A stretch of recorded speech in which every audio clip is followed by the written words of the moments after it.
Everything became incredibly calm, and I found myself in a dark space, completely still. In front of me was a bright white light, radiant, perfect, with no visible source, and this light, it felt alive. Welcome to Let's Lift the Veil. If these testimonies touch you, help us spread the word. Like, comment, share, and subscribe. Every interaction helps these extraordinary voices be heard by as many people as possible. Keep sharing the light. Stay curious, stay open. Let's lift the veil together. I remember that day like it was yesterday. It was in 1994, in Florida. The waves were massive, about 8 feet high, way bigger than what I was used to. I ended up alone, about 200 yards from shore. My 2 friends couldn't paddle out, because of the rough water and the size of the waves. I sat on my board, looking toward the beach, and I felt alive, but also nervous. I focused on staying calm, holding my breath longer than usual between duck dives. That's the technique we surfers use to dive under waves with our boards. Then suddenly, everything changed. I caught a wave and wiped out. Underwater, I got completely disoriented. I didn't know which way was up. I was out of air, and couldn't find my direction. I told myself to stay calm, not to fight the ocean to conserve oxygen. But deep down I could feel it. I was slipping. And then silence. Everything became incredibly calm, and I found myself in a dark space, completely still. In front of me was a bright white light, radiant, perfect, with no visible source, and this light, it felt alive. Out of that brilliance, human-like figures began to emerge.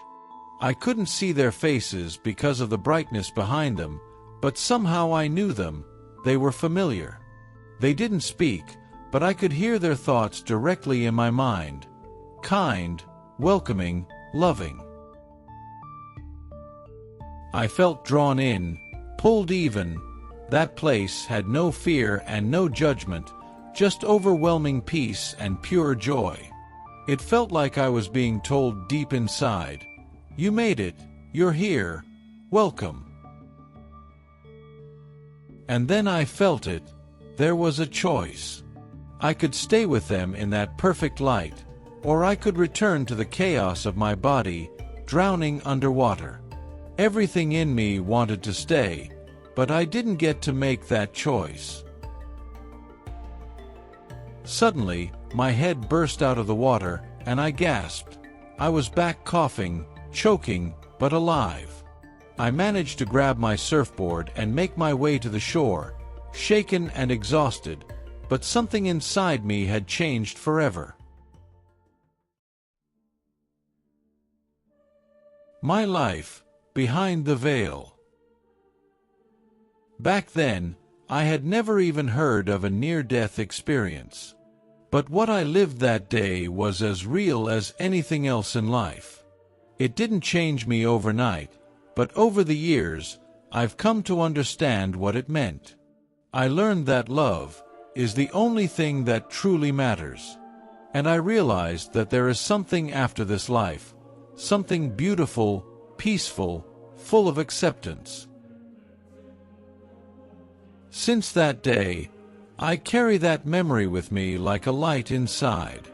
It reminds me that we are all connected, that we are loved, even when we feel alone.